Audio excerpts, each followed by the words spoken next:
बिस्मिल्लाहिर्रहमानिर्रहीम। अस्सलाम वालेकुम students, my name is Imran Ahmad and I am your computer science teacher. Students, आज हम अपनी क्लास 10 का चैप्टर नंबर 3 देख रहे हैं। और स्टूडेंट्स, इसके अंदर हमने स्टार्ट किया था कंट्रोल स्ट्रक्चर के अंदर, जो स्पेसिफिकली आपके सिलेक्शन स्ट्रक्चर्स हैं उनकी हम बात कर रहे थे प्रीवियस लेक्चर से। स्टूडेंट्स, आज के लेक्चर के अंदर मैं आपको ये बताऊंगा कि जो हमारे पास सिलेक्शन स्ट्रक्चर इफ देन और इफ देन एल्स हैं, उसके अंदर अगर आपने लॉजिकल ऑपरेटर्स को यूज करना हो तो हम कैसे यूज कर सकते हैं। तो आइए स्टूडेंट्स, फिर आज का लेक्चर फॉर्मली स्टार्ट करते हैं। तो स्टूडेंट्स, ये हमारा चैप्टर नंबर 3 है जिसका नाम है कंट्रोल स्ट्रक्चर्स। और आपको पता है कंट्रोल स्ट्रक्चर्स के अंदर हमारे पास 3 टाइप्स मौजूद हैं, सीक्वेंस स्ट्रक्चर, सिलेक्शन स्ट्रक्चर्स और लूप स्ट्रक्चर्स। हम सीक्वेंस स्ट्रक्चर्स की ऑलरेडी बात कर चुके थे, उसके बाद हमने सिलेक्शन स्ट्रक्चर स्टार्ट किया था अपने प्रीवियस लेक्चर्स के अंदर। आज हम इसको भी एंड करेंगे और फिर नेक्स्ट लेक्चर्स के अंदर हम लूप स्ट्रक्चर्स को देखेंगे। स्टूडेंट्स, सबसे पहले आपके माइंड को रिफ्रेश करने के लिए सिलेक्शन स्ट्रक्चर की जो डेफिनेशन है उसको हम देख लेते हैं। तो आइए फिर डेफिनेशन पहले देख लेते हैं।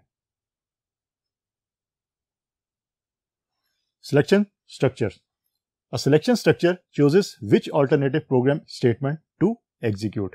और GW बेसिक के अंदर हमारे पास 2 सिलेक्शन स्ट्रक्चर्स मौजूद हैं। एक को हम इफ देन कहते हैं और एक को if then else. Last lecture में हमने इनकी डेफिनेशन डिटेल से देखी थी और इनमें डिफरेंस भी हमने डिटेल से देखा था कि आपका इफ देन वो कैसे काम करता है और इफ देन एल्स कैसे काम करता है। मेजर डिफरेंस मैं आपको एक दफा फिर बता देता हूँ। स्टूडेंट्स, इफ देन के अंदर आपकी जो देन के बाद एक ही जो स्टेटमेंट है, मीन सिंगल स्टेटमेंट है, वही आपकी एग्जीक्यूट होती है। लेकिन इफ देन एल्स के अंदर आपकी देन के बाद भी एक स्टेटमेंट होती है और एल्स के बाद भी आपकी एक स्टेटमेंट पॉसिबल है, होती है। और इसमें क्या होता है कि आपकी एक स्टेटमेंट अगर एग्जीक्यूट नहीं होती फिर आपकी दूसरी स्टेटमेंट एग्जीक्यूट हो सकती है। लेकिन इफ देन के केस में आपको सिर्फ ऑप्शन में एक ही स्टेटमेंट अवेलेबल होती है और वही एग्जीक्यूट होती है।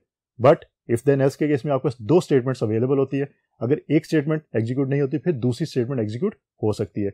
और आपको पता है ये डिसीजन मेकिंग के लिए इसको हम यूज करते हैं। इफ देन एल्स की यहां बात कर लेते हैं। The keyword else is used to specify 2 different alternatives with if statement based on the condition 1 और 2 अल्टरनेटिव्स आर एग्जीक्यूटेड। मीन आपके पास 2 ऑप्शंस मौजूद होती हैं स्टेटमेंट्स की, एक देन के बाद स्टेटमेंट होती है और एक आपकी एल्स के बाद स्टेटमेंट मौजूद होती है। तो आपकी दोनों में से कोई एक स्टेटमेंट जो वो एग्जीक्यूट हो सकती है। तो स्टूडेंट्स, इसका सिंटैक्स भी देख लेते हैं और फिर देखते हैं कि आज हम जो लॉजिकल ऑपरेटर्स यूज करेंगे वो इफ देन और इफ देन एल्स के अंदर कैसे यूज करेंगे। So let's see. यहाँ इफ देन और इफ देन एल्स का जो आपका सिंटैक्स नजर आ रहा है, मैंने यहाँ पे इफ देन एल्स का सिंटैक्स लिख दिया है। इसी में आपको ये बता दूंगा कि इफ देन का सिंटैक्स क्या है। सो सिंटैक्स है इफ एक्सप्रेशन देन स्टेटमेंट। अगर यहां तक आप सिंटैक्स देखते हैं तो ये आपका इफ देन का सिंटैक्स बनता है। लेकिन अगर आपने इफ देन एल्स का सिंटैक्स देखना है तो if expression then statement else फिर स्टेटमेंट। तो आप देख सकते हैं कि इफ देन के केस में आपको सिर्फ एक स्टेटमेंट अवेलेबल है, आप उसी को एग्जीक्यूट करवाते हैं। लेकिन इफ देन एल्स के केस में आपके पास 2 स्टेटमेंट्स अवेलेबल है, एक देन के बाद और एक एल्स के बाद। तो दोनों स्टेटमेंट्स में से आपकी कोई एक स्टेटमेंट जो एग्जीक्यूट हो सकती है। तो this is a major difference between if then and if then else. But एक बात याद रखनी है, दोनों आपकी सिलेक्शन स्ट्रक्चर्स किस काम के लिए यूज होते हैं? ये क्या करते हैं? डिसीजन मेकिंग करते हैं। इस चीज को आपने अच्छी तरह याद रखना है। अब स्टूडेंट्स, एग्जांपल देखते हैं और उसमें देखेंगे कि लॉजिकल ऑपरेटर्स को हम कैसे यूज करते हैं अपनी इफ देन और इफ देन एल्स स्टेटमेंट्स के साथ, क्योंकि लॉजिकल ऑपरेटर से हम अपने प्रोग्राम को बहुत ज्यादा ईजी बना सकते हैं। तो आज हम एक सिंपल सा प्रोग्राम बना के देखेंगे जिसमें लॉजिकल ऑपरेटर्स को यूज करेंगे। Write a program to find the smallest of 3 given numbers. Mean आपको 3 नंबर्स जो गिवन होंगे, आपने उसमें से स्मॉलेस्ट जो नंबर है वो फाइंड आउट करना है। अगर आपको याद हो, चैप्टर 1 के अंदर हमने एल्गोरिथम्स और फ्लो चार्ट के अंदर इस तरह के एग्जांपल्स करके देखी थी। स्टूडेंट्स, अगर आप वो एग्जांपल आपके पास मौजूद है, नहीं है, तो आप एक एल्गोरिथम इसका खुद से बना लें दोबारा से, या इसका फ्लो चार्ट खुद से बना लें और फिर उसको इंप्लीमेंट करके देखें। तो आपकी लॉजिक बहुत ईजी हो जाएगी और आप देखेंगे कि आपको प्रोग्राम बनाना जो है या प्रोग्राम डिजाइन करना वो बहुत ईजी फील होना शुरू हो जाएगा। अदरवाइज हो सकता है कि आपको समझ ही नहीं कि आप स्टार्ट कहाँ से करें। तो इसलिए उसका एल्गोरिथम लिख लें, स्टेप्स के अंदर लिख लें कि आपने पहले क्या करना है, फिर उसके बाद क्या करना है, एंड सो ऑन। तो जब आप लिख लेंगे स्टेप्स, उसके बाद उसका फ्लो चार्ट आप बनाना चाहते हैं बनाएं। अदरवाइज एल्गोरिथम की बेस के भी ऊपर आप क्या कर सकते हैं, आप अपना प्रोग्राम जो है वो लिख सकते हैं। तो फ्रेंड्स, फिर प्रोग्राम लिख के देखते हैं और देखते हैं कि जो प्रोग्राम हमें यहाँ कहा गया है उस प्रोग्राम के अंदर लॉजिकल ऑपरेटर्स यूज करते हुए हम जो डिजायर्ड हमारी आउटपुट है हमें वो मिलती है या नहीं मिलती।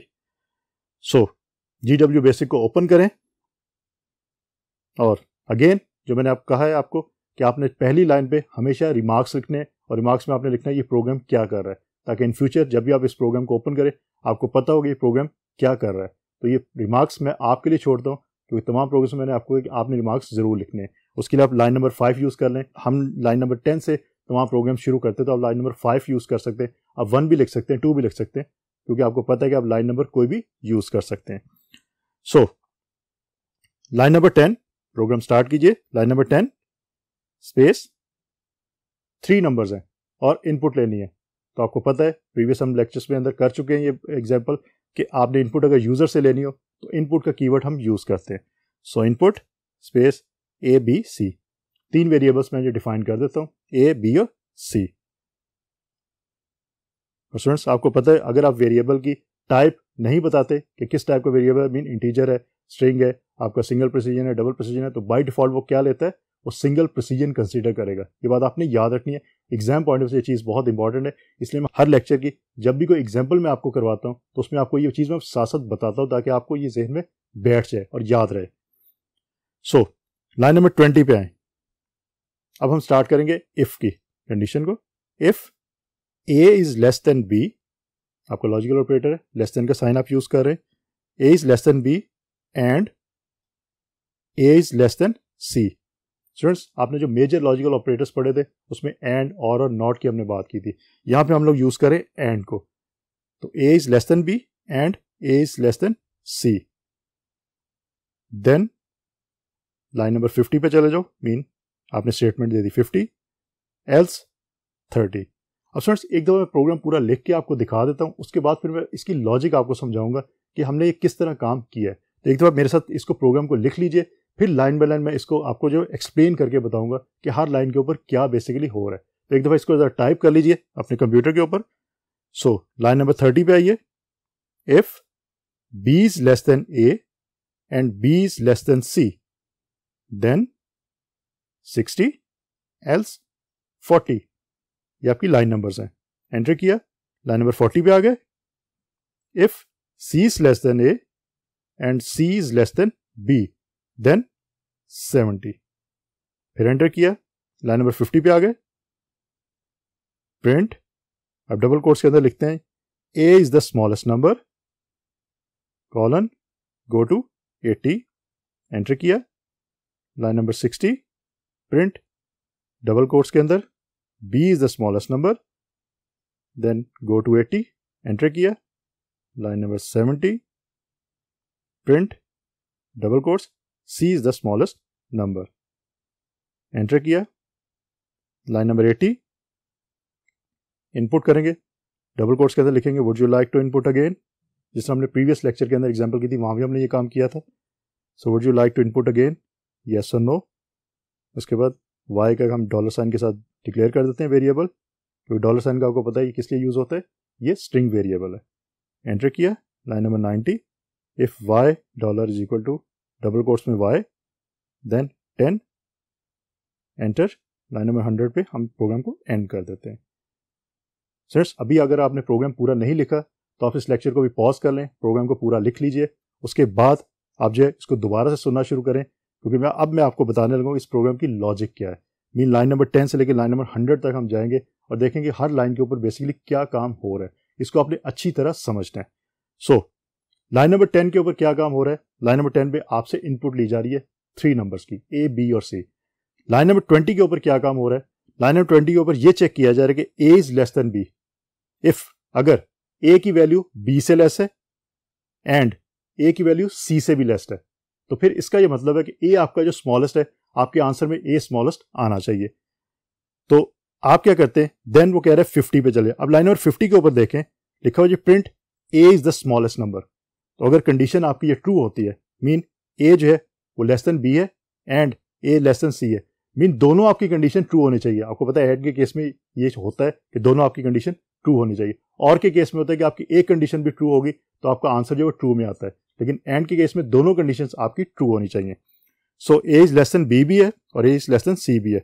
अगर ये ट्रू है तो लाइन नंबर 50 के ऊपर आ जाए और 50 पे लिखा हुआ है the smallest number is a, और उसके आगे लिखा हुआ गो टू 80, क्योंकि हमने स्मॉलेस्ट नंबर फाइंड करना है। और स्मॉलेस्ट नंबर हमने फाइंड अगर कर लिया है तो हम फिर किस पे चले जाएंगे, लाइन नंबर 80 के ऊपर, जहां पे आपसे दोबारा से इनपुट ली जा रही है कि आपने कोई और नंबर जो है पुट करने हैं या नहीं करने। अगर आप नो कर देते हैं तो आपका प्रोग्राम एंड हो जाएगा, यस करेंगे तो क्या होगा, लाइन नंबर 90 के ऊपर आप जाएंगे और वहां पे लिखा हुआ देन 10, मीन दोबारा से लाइन नंबर 10 के ऊपर जाएंगे और इनपुट आप देना शुरू कर देंगे।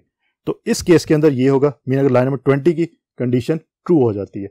अब बात करेंगे कि अगर else mean A is less than B और A is less than C नहीं है तो क्या होगा, वो कह रहे जी लाइन नंबर 30 पे चले जाओ, फिर नेक्स्ट लाइन को चेक करो। नेक्स्ट लाइन पे क्या है, if B is less than A and B is less than C, कि बी ए से लेस है और बी सी से भी लेस है। अब अगर ये कंडीशन ट्रू होती है तो क्या करें, लाइन नंबर 60 पे चला जाए, और लाइन नंबर 60 पे क्या लिखा हुआ है कि B is the smallest one, और B is the smallest one के बाद क्या है, गो टू 80, अगेन 80 पे चल जाए दोबारा से इनपुट लेने के लिए। तो इस तरह ये काम हो रहा है। अब 30 नंबर लाइन पे देखें, एल्स 40 है कि अगर बी ए से स्मॉलेस्ट नहीं है या हो सकता है कि बी सी से स्मॉलेस्ट ना हो, तो फिर क्या होगा, एल्स 40, क्योंकि एंड के केस में याद रखिएगा क्या होता है, दोनों आपकी कंडीशंस ट्रू होना लाजमी है। हमने ये एग्जांपल्स करके भी देखी थी। सो लाइन नंबर 40 पे है, if C is less than A, अब सी को चेक किया जाएगा, and C is less than B, कि सी ए और जो आपका बी है दोनों से अगर लेस है तो 70 पे चले जाओ लाइन नंबर। अब 70 लाइन नंबर क्या है, print C is the smallest one.